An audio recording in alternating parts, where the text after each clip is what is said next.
Norma Jean Mortensen was born on June 1, 1926, at Los Angeles General Hospital. Her mother, Gladys Pearl Baker, was a film negative cutter at Consolidated Film Industries, a processing lab for the Hollywood studios. Gladys had a turbulent personal life, having married John Newton Baker at 14, a man 16 years her senior. They had 2 children together, Robert and Bernice. After divorcing John Newton Baker in 1923, Gladys faced further challenges, including the kidnapping of her 2 oldest children by their father, which led to a prolonged custody battle. In 1924, she married Martin Edward Mortensen, but the union lasted only a few months, and they did not legally divorce until 4 years later. Gladys named Mortensen, misspelled as Morton, son, as Monroe's father on the birth certificate, but many biographers believe her biological father was Charles Stanley Gifford, a superior at RKO Studios with whom she had an affair in 1925. Due to Gladys's mental instability and inability to care for her daughter, Norma Jeane was placed in foster care at a young age. Her first foster home was with Ida and Albert Bollender in Hawthorne, California. The Bollenders were a devout Christian couple who took in several foster children. Norma Jeane lived with them for about 6 months until Gladys was able to take her back. However, this arrangement was short-lived, and Norma Jeane was returned to the Bollenders. Despite the instability, Norma Jeane felt a sense of belonging with the Bollenders, and they wanted to adopt her, but Gladys refused. After returning to the Bollenders, Norma Jeane's life continued to be marked by instability. She was placed in several other foster homes, each with its own set of challenges. These experiences exposed her to a range of living conditions and family dynamics, shaping her understanding of human relationships and resilience. In the summer of 1933, Gladys managed to purchase a small house in Hollywood with a loan from the Home Owners Loan Corporation. She moved 7-year-old Norma Jeane into the house, and they shared it with boarders, including actors George and Maud Atkinson and their daughter, Nellie. This period marked a brief reunion between mother and daughter, offering a semblance of stability. However, in January 1934, Gladys suffered a mental breakdown and was diagnosed with paranoid schizophrenia. She was subsequently institutionalized, and Norma Jeane was placed back into foster care. During her time in foster care, Norma Jeane lived in various homes, each presenting its own set of challenges and experiences. These experiences exposed her to a range of living conditions and family dynamics, shaping her understanding of human relationships and resilience. She learned to adapt to different environments, developing a keen sense of observation and emotional intelligence. These formative years were marked by a sense of impermanence as she moved from one home to another, never quite finding a place to call her own. Despite the instability, Norma Jeane exhibited remarkable resilience. She found solace in books and developed a love for reading, which provided an escape from her tumultuous reality. Her early experiences fostered a deep sense of empathy and an understanding of the complexities of human emotions. These traits would later become integral to her performances, allowing her to connect with audiences on a profound level. From a young age, Norma Jeane demonstrated a strong desire for attention and approval. She would often perform for her foster families, imitating the actresses she saw in films. Her performances were characterized by a blend of innocence and allure, traits that would later define her screen persona. She also began to experiment with her appearance, lightening her hair and practicing different expressions in front of mirrors. These early signs of vanity and self-awareness were indicative of her burgeoning awareness of her own appeal and the power of image. Norma Jeane's early experiences with foster care and her mother's mental illness instilled in her a deep-seated fear of abandonment. This fear manifested in her relationships and her approach to fame. She sought validation and affection from those around her, often forming intense attachments to individuals who provided her with the attention and care she craved. This longing for love and acceptance became a central theme in her personal life and influenced her public persona. In 1935, when Norma Jeane was 9 years old, she was placed under the care of Grace McKee, a maternal figure who would become central to her development.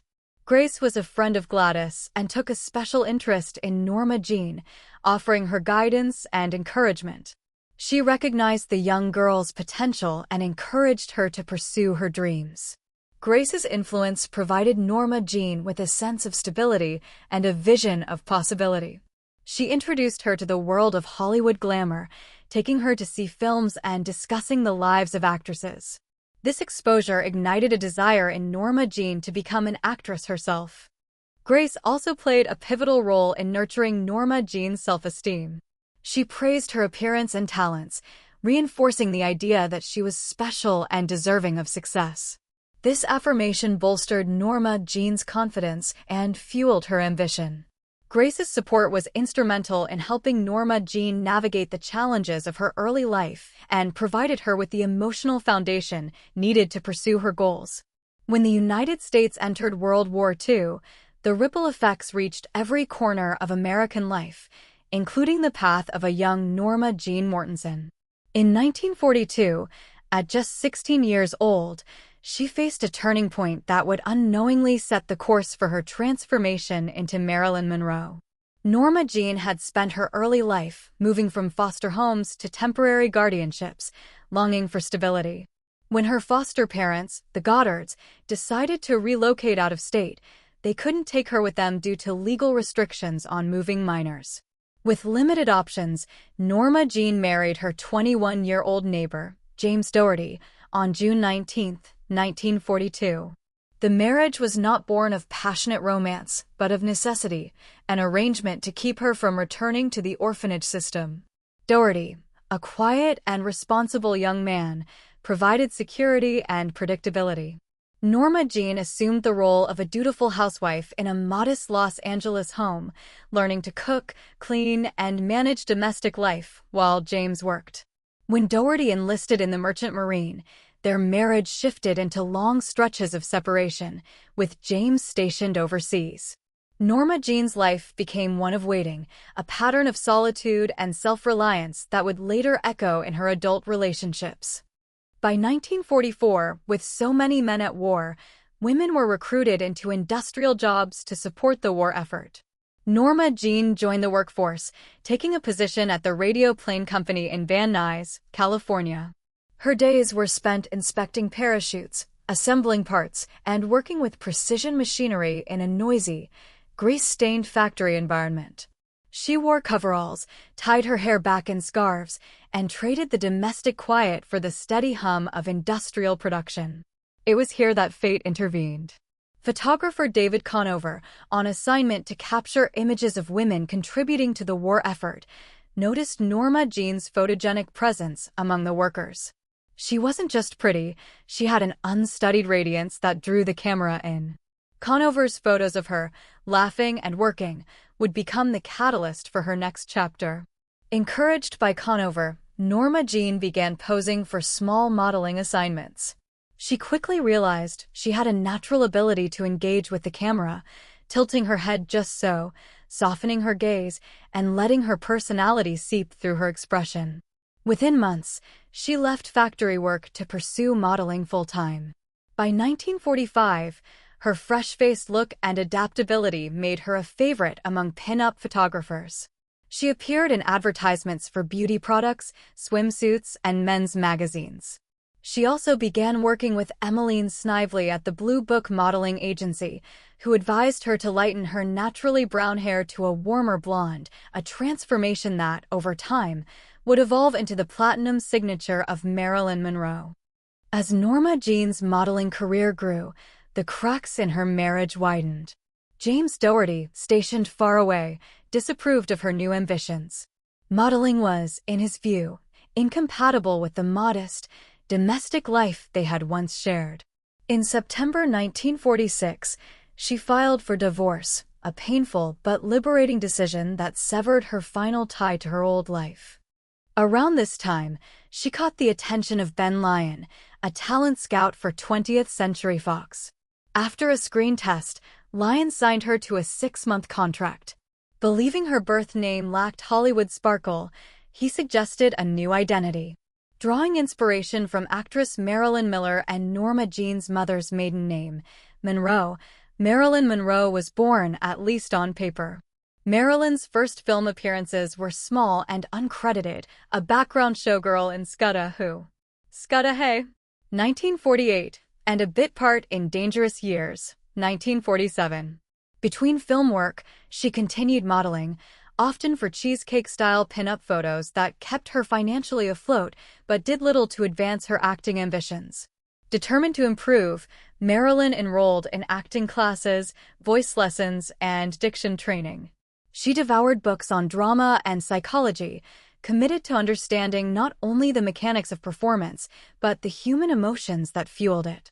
She was known for arriving early to set, staying late to watch others perform, and asking endless questions about lighting, camera angles, and script interpretation.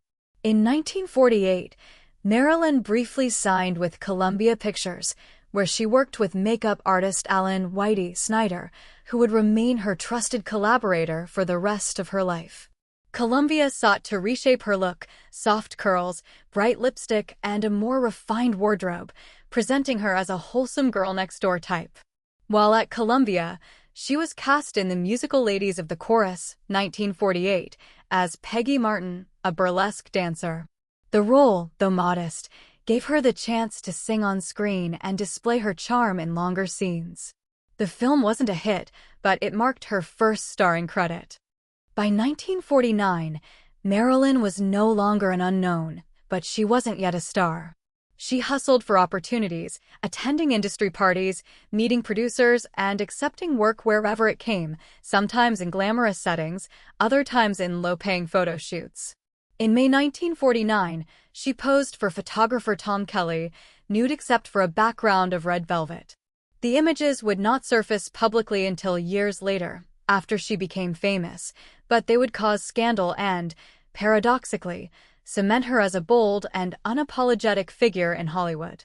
By the end of the decade, Marilyn had survived a volatile childhood, an early marriage, wartime labor, divorce, and the cutthroat early years of Hollywood.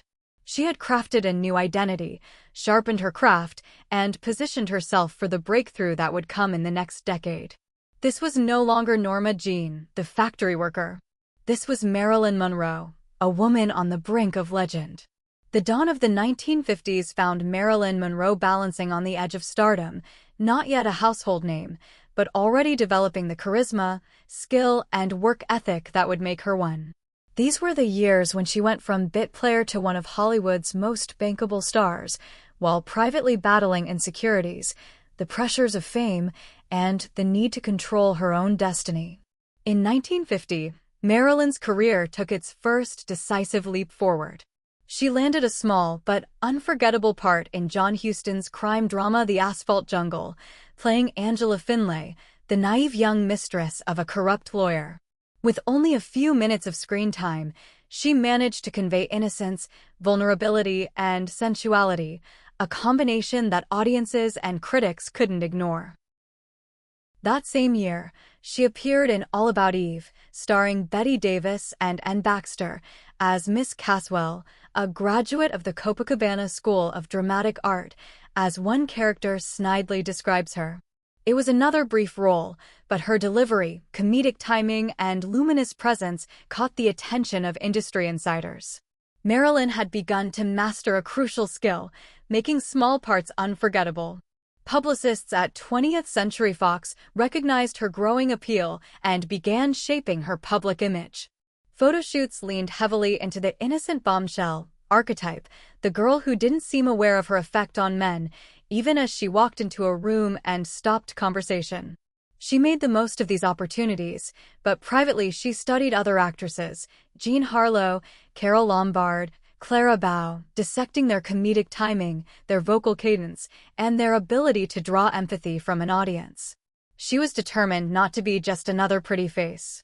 By 1951, Marilyn's persistence was paying off.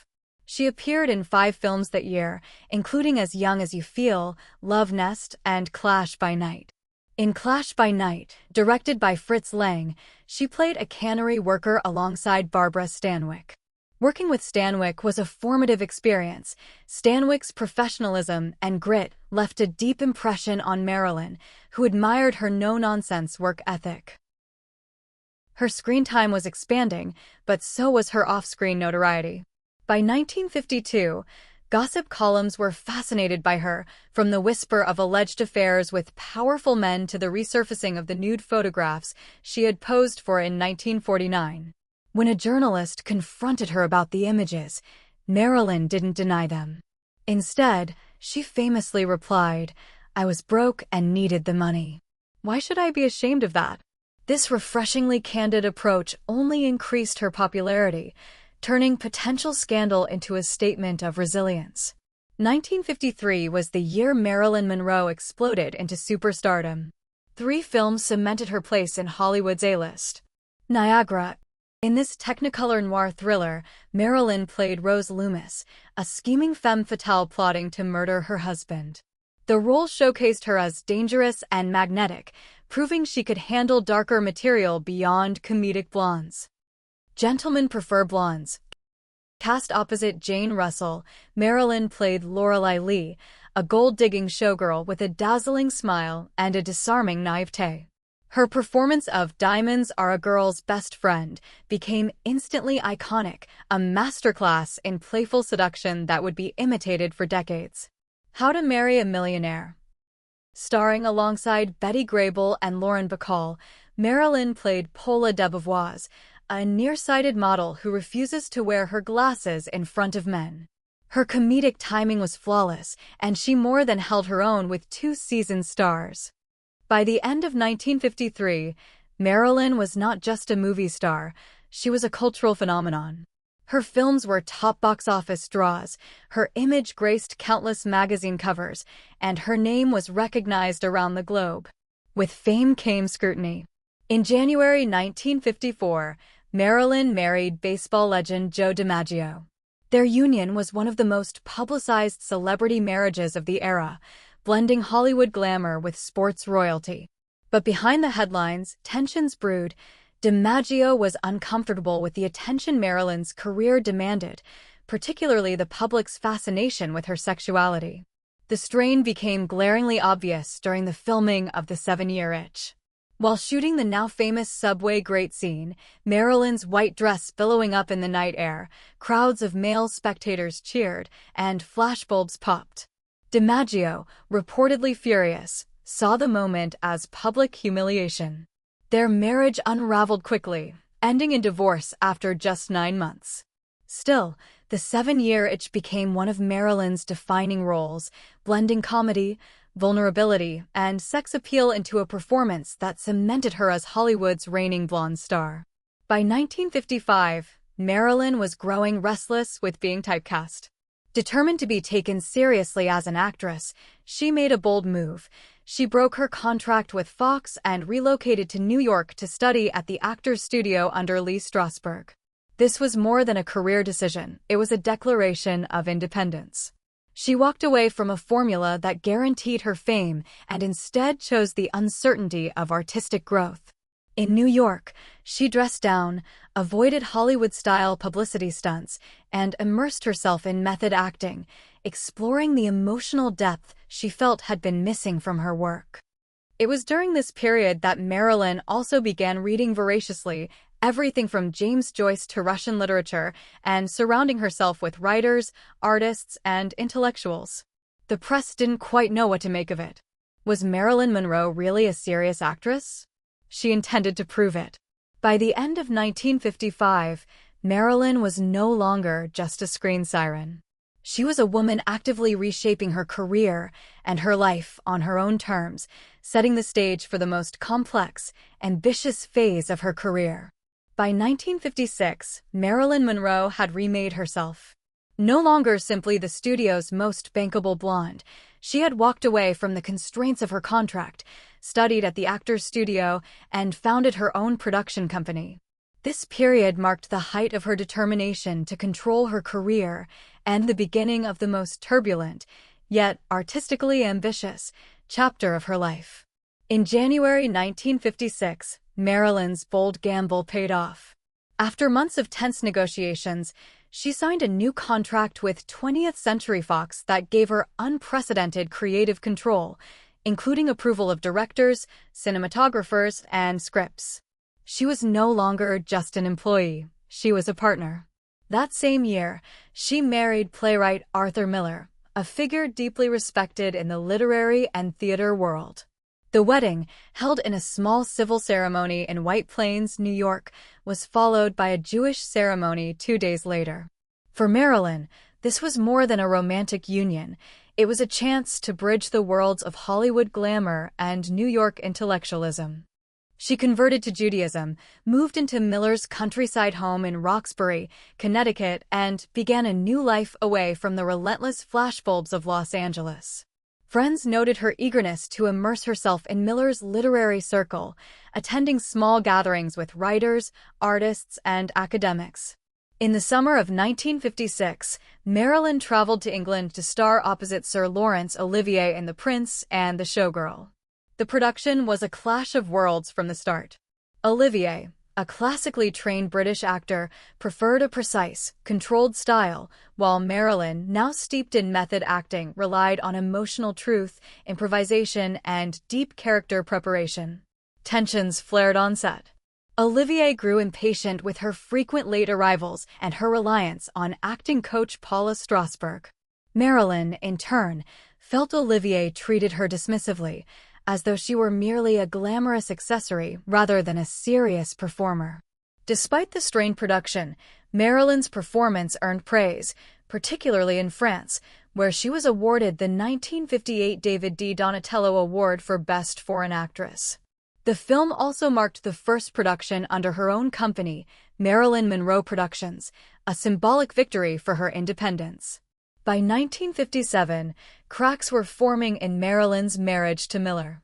She suffered 2 miscarriages and an ectopic pregnancy within a short period, each loss deepening her feelings of inadequacy and isolation. The press painted her as fragile, and whispers about her emotional instability began circulating. Yet on screen, she was thriving. In 1959, she starred in Billy Wilder's Some Like It Hot, alongside Tony Curtis and Jack Lemmon. The production was famously chaotic. Marilyn was frequently late, sometimes forgetting lines, and requiring dozens of takes. Wilder, however, later admitted that despite the frustrations, her performance was pure magic. As Sugar Cane Kowalczyk, she was luminous, delivering comedy, pathos, and vulnerability in equal measure. The film became a box office smash and remains one of the most celebrated comedies in cinematic history. In 1960, Marilyn took on perhaps her most personal project yet, The Misfits, written by Arthur Miller specifically for her. The film, set in the Nevada desert, told the story of disillusioned outsiders searching for meaning. Filming, however, was grueling. The Nevada heat was oppressive, and Marilyn's health, both physical and mental, was deteriorating. Her marriage to Miller was in its final stages of collapse. She discovered entries in his journal expressing disappointment in her, shattering her trust. On set, tensions were high, and her dependence on prescription medication to manage anxiety, insomnia, and chronic pain increased.